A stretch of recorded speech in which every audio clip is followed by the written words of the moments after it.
أعوذ بالله من الشيطان الرجيم. بسم الله الرحمن الرحيم. الذين يأكلون الربا لا يقومون إلا كما يقوم الذي يتخبطه الشيطان من المس.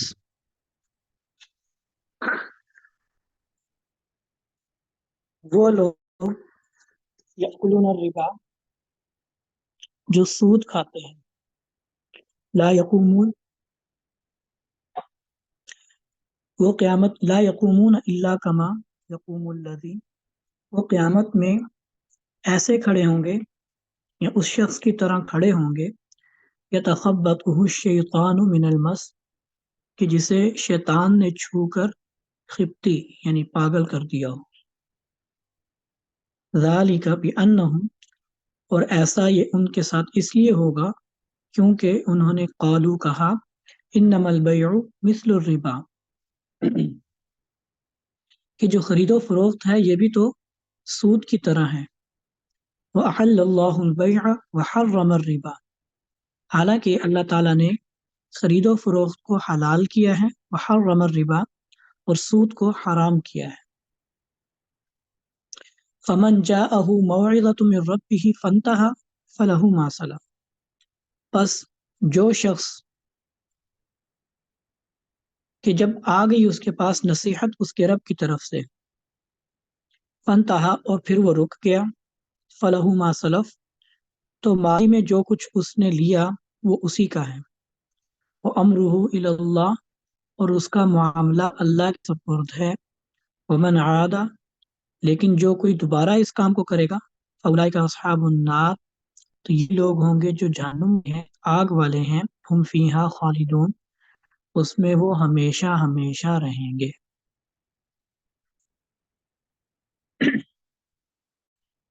اس سے پیچھے جو آیات تھی، جو مضامین تھے پیچھے، اس میں انفاق فی سبیل اللہ، اللہ کے راستے میں خرچ کرنے کی مثالیں دی کہ جب انسان کے دل میں آخرت کا جو ہے وہ تصور جاگزیں ہو جاتا ہے، اس کے اندر وہ جگہ پکڑتا ہے اور وہ اس کے اندر راسخ ہو جاتا ہے، تو پھر اس کے اندر سے دنیا کی محبت، دنیاوی متاع، مال و متاع کی محبت وہ ختم ہو جاتی ہے، کم ہو جاتی ہے، اور پھر وہ اس مال کو اللہ کے راستے میں خرچ کرتا ہے، کیونکہ اس کے پیش نظر یہ بات ہوتی ہے کہ میں اس دنیا میں عارضی زندگی گزار رہا ہوں، اصل زندگی میری آخرت کی زندگی ہے، اور میں یہاں پر جو خرچ کروں گا وہ آخرت میں مجھے میرے کام آئے گا، اس لیے وہ اللہ کے راستے میں خرچ کرتا ہے اور اللہ کے راستے میں لوگوں کے ساتھ بھلائی کرتے ہوئے ان کے اوپر خرچ کرتا ہے. لیکن اس کے برعکس جس کو مال کی محبت جس کے دل میں پیدا ہو جاتی ہے، تو مال کو بڑھانے، مال کی حرص اور مال کی لالچ میں وہ اندھا ہو جاتا ہے، اور پھر وہ جو ہے وہ سود کے اوپر جو ہے وہ کام کرتا ہے، سود کا کام کرتا ہے، خرچ نہیں کرتا، اللہ کے راستے میں خرچ نہیں کرتا، بلکہ لوگوں کو اپنا پیسہ دیتا ہے. جو ضرورت مند لوگ ہوتے ہیں، جن کو ضرورت چاہیے ہوتی، جو ضرورت کے لیے جن کو پیسہ چاہیے ہوتا، قرض چاہیے ہوتا جن کو، ان کو وہ پیسہ دیتا ہے اور ان کو مالک نہیں بناتا، بلکہ وہ کہتا ہے کہ تم اس کو استعمال کرو، لیکن اس استعمال کرنے کے بدلے میں تم نے مجھے اتنے پیسے اوپر اضافی دینے ہیں، جس کو سود کہا جاتا ہے. چونکہ یہ جو ہے خالصتاً ایک خود غرضی والا عمل ہے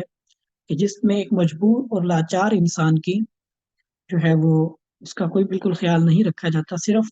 اپنے پیسے کو مزید بڑھانے کو جو ہے اس کا پیش نظر ہوتا ہے. تو اسی لیے پھر جو ہے وہ اس کے اندر جو ہے وہ جب مال کی محبت، حرص، لالچ یہ اس میں گھر کر جاتی ہے، اور پھر وہ پیسے کی بنیاد پر لوگوں کے جو ضرورت مند لوگ ہوتے ہیں ان کی ضرورتوں کا، ان کی مجبوریوں کا فائدہ اٹھاتے ہوئے ان کو اپنے جو ہے وہ شکنجے میں کس لیتا ہے، جکڑ لیتا ہے، اپنے غلام بنا لیتا ہے اور اپنا مقروض بنا لیتا ہے، تو پھر معاشرے کے اندر ایک بد نظمی پیدا ہوتی ہے جو معاشرے میں ناہمواری کو جو ہے وہ جنم دیتی ہے، کہ جس کی وجہ سے معاشرے میں ناہمواریاں پیدا ہوتی ہیں اور اس سے معاشرے میں انتشار پیدا ہوتا ہے. اسی لیے اللہ رب العزت نے سود کو حرام قرار دیا کہ سود جو ہے وہ حرام ہے۔ اب سود ہے کیا ہے؟ سود کسے کہتے ہیں؟ سود کہتے ہیں کہ آپ ایک ایسی چیز کو دوسروں کو دیں، اور اس کی کوئی چیز دوسروں کو دیں، اور اس کے اوپر واپسی کے اوپر اس کے ساتھ اضافی طلب کریں، واپسی پہ اس سے اضافی طلب کریں۔ مثال کے طور پر آپ نے کسی کو 100 روپیہ دیا، 100 روپے دینے کے بعد آپ نے اس سے کہا کہ آپ نے مجھے 120 روپے دینے ہیں، ٹھیک؟ تو یہ جو اضافی 20 روپے ہیں یہ سود ہے، جس کو انٹرسٹ آج کل کی زبان میں انٹرسٹ کہا جاتا ہے، عربی میں اس کو ربا کا ہے، بڑھوتری یا اضافہ۔ یہ سود جو ہے وہ شریعت میں حرام ہے۔ اور اس کے علاوہ یہ تو پیسوں کے اعتبار سے، سونے چاندی کے اندر بھی، سونے چاندی میں آپ کسی کو ایک خاص وزن کا سونا دیں۔ پہلے زمانے میں تو سونے چاندی ایسے زیورات وغیرہ بھی ہوتے تھے، لیکن جو جو کرنسی ہوتی تھی وہ سونے چاندی کی ہوتی تھی۔ درہم چاندی کا ہوتا تھا، اور جو دینار ہوتا تھا وہ سونے کا ہوتا تھا، اور اس کا ایک وزن ہوتا تھا۔ اور جیسے آج کل پیسہ رائج ہے، پیسوں کا لین دین ہوتا ہے، ویسے سونے چاندی کے جو دراہم ہوتے تھے، درہم و دنانیر، یہ کرنسی ہوتے تھے، لوگ ان کے ذریعے سے چیزوں کو خریدتے تھے اور بیچتے تھے۔ تو جو سود خور ہوتے تھے وہ دراہم دیتے تھے قرض، اور پھر اس کے بعد 100 دیے تو 100 کے اوپر 120 مثال کے طور پر وصول کر لیے۔ تو اس طریقے سے سود کا کام کرتے تھے۔ تو کرنسی کے اندر بھی سود ہوتا ہے۔ اس کے علاوہ اللہ کے نبی صلی اللہ تعالی علیہ وسلم نے 6 چیزوں کے بارے میں فرمایا، مثال سمجھانے کے لیے، کہ یعنی صرف یہی چیزیں نہیں ہیں کہ جو قرآن پاک میں، جیسے کرنسی، کیونکہ قرآن پاک کے ربا سے عام طور پہ اس وقت جو مفہوم سمجھ میں آتا تھا، وہ جو رائج تھا اس وقت وہ سونے چاندی کا سود تھا۔ اللہ کے نبی صلی اللہ تعالی علیہ وسلم نے فرمایا کہ صرف یہی چیزیں نہیں ہیں، بلکہ کھجور، اور جو ہے وہ سونا چاندی، اور باقی اور چیزیں بھی، نمک، کھجور، اور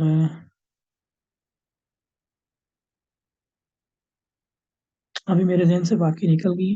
سونا چاندی، نمک، کھجور، اس کے علاوہ 2 چیزیں اور بھی تھیں۔ تو وہ اللہ کے نبی صلی اللہ تعالی علیہ وسلم نے فرمائی، ان کی مثال دی، اور فرمایا کہ ان کو اگر آپس میں لین دین کیا جائے تو ان کو برابر سرابر، یعنی کمی زیادتی نہیں ہوگی، اور موقع بہ موقع پہ ہو، یعنی فوری نقد جو ہے وہ اس کی جو ہے وہ کرنٹ جو ہے وہ ٹرانزیکشن ہوگی اس کی، اس میں ادھار نہیں ہوگا۔ اگر ادھار ہوگا تب بھی سود ہو جائے گا، اور اگر کمی بیشی ہوگی تب بھی سود ہو جائے گا، ٹھیک ہے؟ اس لیے سونا، سونے کے بدلے میں اگر سونا بیچا جا رہا ہے تو دونوں طرف سونا برابر بھی ہونا چاہیے اور موقع پہ موجود بھی ہونا چاہیے۔ اگر یوں کہا گیا کہ جی میں آپ کو 1 تولہ سونا آج دیتا ہوں، اور آپ سے میں 1 تولہ سونا 1 مہینے کے بعد لوں گا، تو یہ بھی سود ہو جائے گا، ٹھیک ہے؟ اگر اس کی بے کی جائے گی، اس کو یوں بیچا جائے گا، ٹھیک ہے، کہ آج میں آپ کو اتنا اس کو جو سونا دیتا ہوں، اور پھر 1 مہینے کے بعد میں آپ سے 1 تولہ سونا وصول کر لوں گا، تو اس کو معاہدے کو یوں لکھ لیا جائے، کر لیا جائے، اور اس کی آپس میں یہ ٹرانزیکشن ہو اور خرید و فروخت کی، تو یہ سود ہوگا۔ یا سونے کو جو ہے وہ چاندی کو چاندی کے بدلے میں بیچا جائے، یا اور چیزوں کو، گندم کو، ہاں گندم بھی ہے، گندم بھی آگے ذہن میں، 5ویں چیز جو تھی وہ گندم بھی تھی، چھٹی ابھی میرے ذہن سے نکل گئی۔ تو یہ 6 چیزیں تھیں کہ گندم کو گندم کے بدلے میں اگر بیچا جائے، ٹھیک، اور اس میں کوالٹی کا کوئی اعتبار نہیں ہوتا کہ یہ اچھی والی گندم ہے، یہ ادنا والی گندم ہے، بلکہ گندم گندم ہی ہے۔ تو وہ اگر آپس میں آپ بیچیں گے، کھجور ہے کھجور ہی ہے، وہ آپس میں اگر آپ کہیں گے جی آجوا کھجور ہے اور یہ فلاں کھجور ہے، تو نہیں، آپ کو وہ برابر سرابر ہی بیچنی پڑے گی، کمی زیادتی آپ اس میں نہیں کر سکتے، اور ادھار بھی نہیں کر سکتے کہ آج میں آپ کو اتنی کھجوریں دے رہا ہوں اور پھر بعد میں آپ سے اتنی کھجوریں وصول کر لوں گا، تو یہ سود کہلاتا ہے۔ لیکن اس سود میں قرض کا استثناء ہے، قرض کا استثناء ہے، یعنی وہ اس سے خارج ہے۔ قرض کیا ہے؟ مثال کے طور پر آپ نے، ویسے تو بظاہر یہ بھی سود ہی بنتا ہے، یعنی آج کیونکہ جب سونے کو کہا نا کہ موقع پہ ہونا چاہیے، کیونکہ سود کے اندر دو باتیں ہوتی ہیں، 2 باتوں کا خیال رکھنا ہوتا ہے، دونوں باتوں کا پایا جانا ضروری ہوتا ہے۔ ایک تو یہ، یعنی سودی معاملہ، سودی چیزیں، علماء نے جو اس کی علت نکالی پھر اس سے، تو وہ یہ نکالی تھی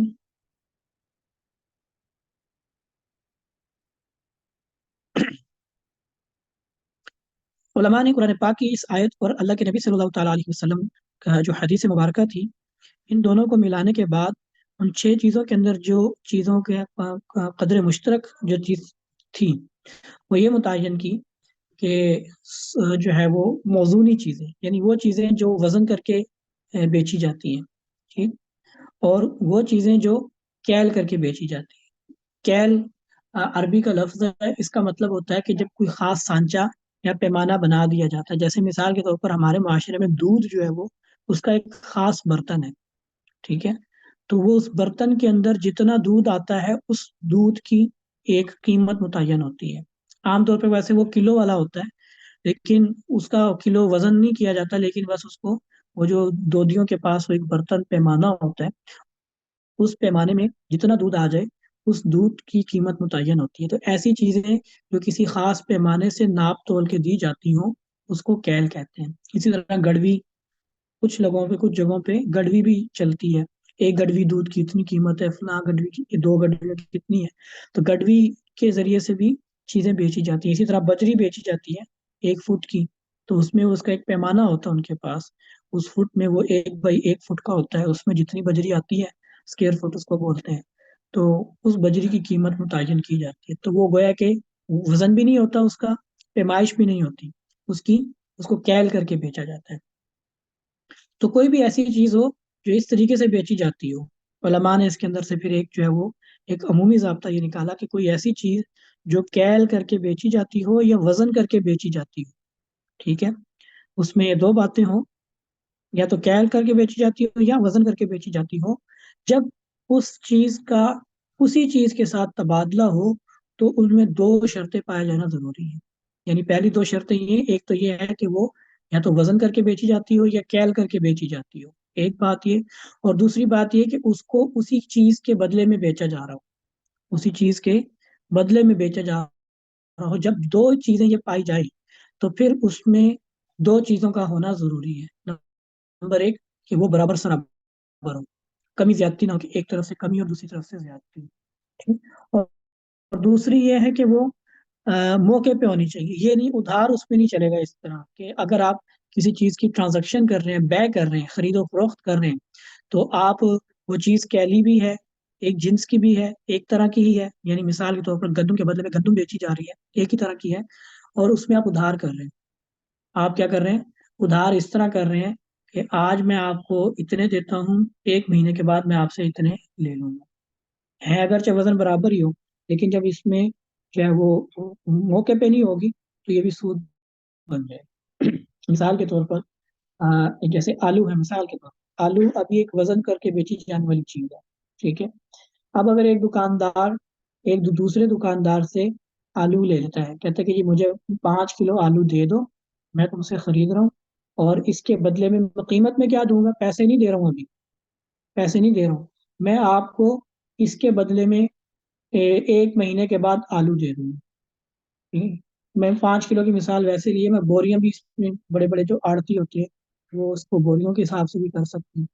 کہ جی آج مجھے آپ 50 بوریاں دے دو، تو میں اس کے بدلے میں آپ کو 1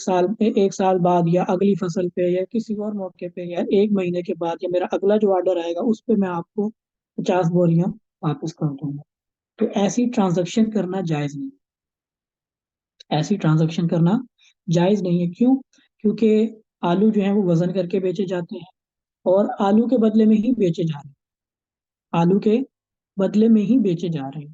تو لہٰذا ان میں دونوں شرطیں پائی گئی، تو لہٰذا دونوں شرطوں کے پائے جانے کی وجہ سے دونوں باتوں کا پایا جانا ضروری ہے۔ ایک تو یہ کہ برابر سرابر ہو، تو برابر سرابر تو ہیں، ادھر سے بھی 50 بوریاں ادھر سے بھی 50 بوریاں، لیکن موقع پہ نہیں ہے، تو لہٰذا جب موقع پہ نہیں ہے تو لہٰذا اس میں یہ سودی کاروبار ہوگا، یہ سودی ٹرانزیکشن ہوگی، اس کو جو ہے وہ یہ حرام ہوگی۔ تو یہ سود کی مطلب میں صرف اجمالاً تھوڑا سا بتا رہا ہوں کیونکہ یہ وہ کا محل نہیں ہے، صرف میں کہ تو تھوڑا سا سود ہوتا کیا، تھوڑا سا آپ سے تعارف ہو جائے کہ سود صرف پیسے کے ساتھ متعلق نہیں ہے، بلکہ فقہاء احناف نے اس کی جو علت نکالی ہے وہ دوسری چیزوں میں بھی ہے، لیکن میں نے ابھی جو جیسے میں بات کر رہا تھا شروع میں کہ اس میں جو ہے نا وہ ٹرانزیکشن مستثنا ہے جو کسی کو ادھار دی جاتی ہے، ٹھیک ہے، ادھار بے نہیں ہوتی ہے، ٹھیک،